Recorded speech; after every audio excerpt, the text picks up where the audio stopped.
Hey, welcome back to Hugs and Honey. Good to see you today. So as you know, I'm here at the Grant Cardone headquarters. I am so happy to be here. And today I am welcoming as a special guest my new friend, Danny.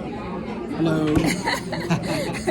So Danny sat next to me today during the licensee. As you can see, there's a photo. It's backwards, but yes. Yeah, it's reversed, but that's okay.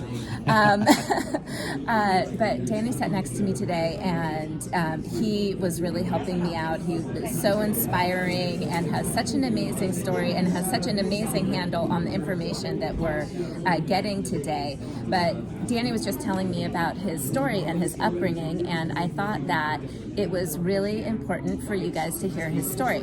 So, Danny, can you please share with us a little bit about what you just told me? How far back do you want me to go? Go to around 14 years old-ish. Okay, so I was on the streets, broken home, family split up when my parents split up when I was 5. So I guess, once I started really being a little bit of a troublemaker.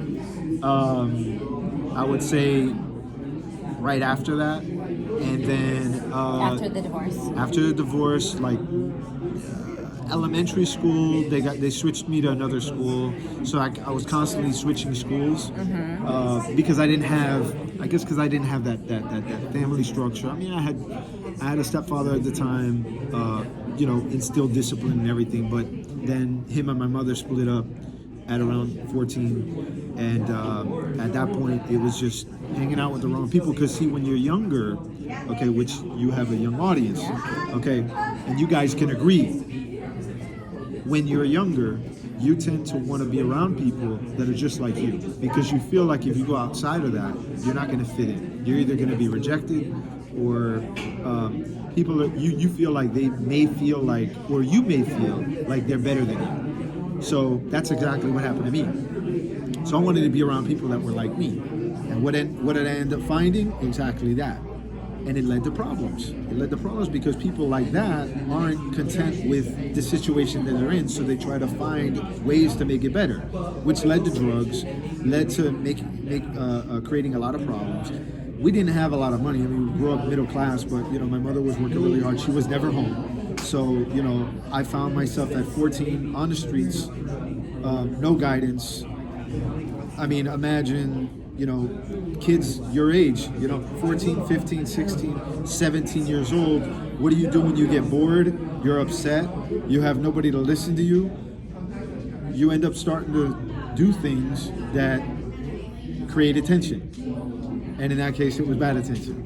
So, led to a lot of issues, a lot of problems, and I was in and out of problems more times than I could say I was in public school. So what changed? What happened? What was the thing that got you out of the problems? Well, I started boxing at 17. He's a boxer, guys.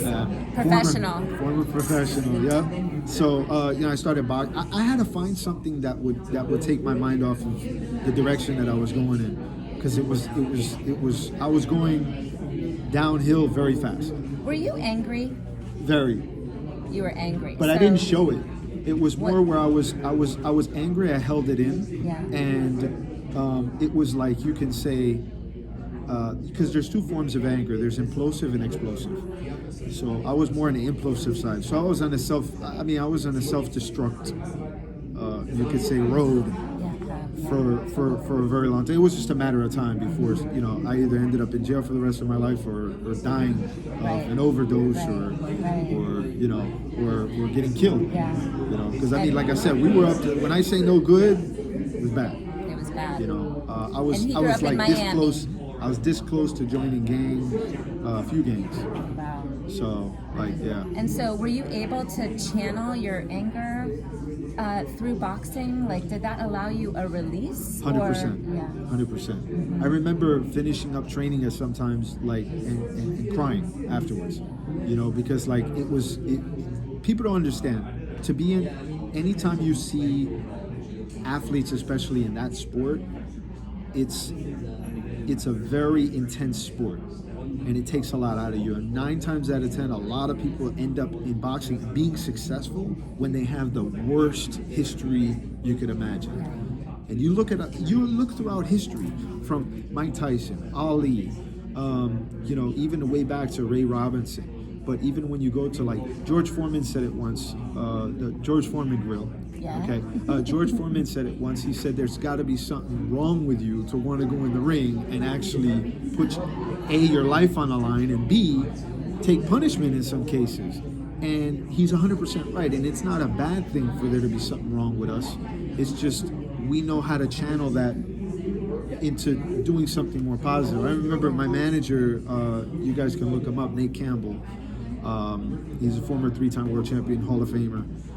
He said that even when he was starting out, he was so used to getting in trouble, getting in fights, that when he had his first knockout, he started freaking out and everybody started cheering, and he started looking around. He was like, okay, I'm getting paid for this. Everybody's happy that I just did this. I can get used to this. Yeah, exactly.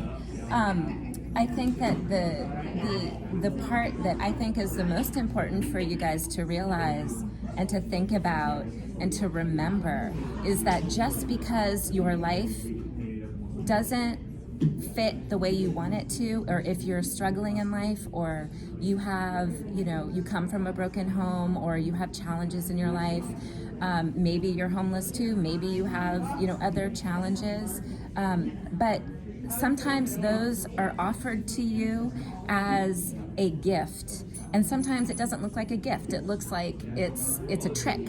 But these things, with the right mindset and the right situation, these challenges can be turned into gifts and into the greatest and most important thing in your life.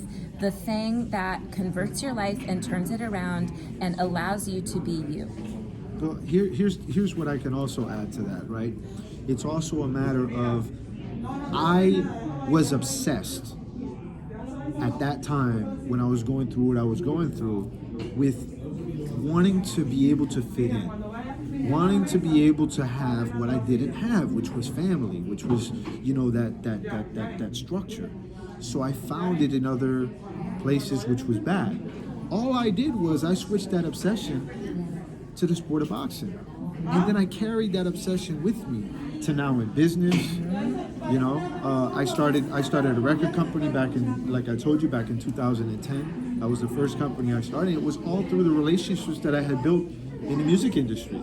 From all the people that these guys are going to hear, or they would look back and they'd listen to on the radio, or they want to take pictures with, or they go to their concerts and stuff. These are friends of mine. And I established those relationships. Through wanting to be obsessed with being the best. So what's the best way to be the best? Surround yourself with the best. Do you hear that? Surround yourself with the best. Surround yourself with the people that you want to be like. We're here at Grant's office, okay? He's the best in his space. To this day, I only want to be around the best. I only want to partner with the best. I only want to have relationships with the best. I became obsessed with that, and it was just a complete shift in mindset. How can I give the best to people? How can I get on the phone and tell customers I want to give you the best if I don't have the best? And if I can't create the best, then I just take it from somebody else on what they created, partner with them in the meantime, focus on doing that until I find my niche. We could go on about this for days. And I'm sure we would. But right now we are going to thank Danny for his time for sharing his experience with us. I think that's super valuable. We can all learn from Danny and his sense of self, his sense of needing to find himself. Even though he was angry, he still had this motivating power inside of him that was driving him forward. And so I want you all to think about, what is your motivating power that's driving you forward, and where do you want to go?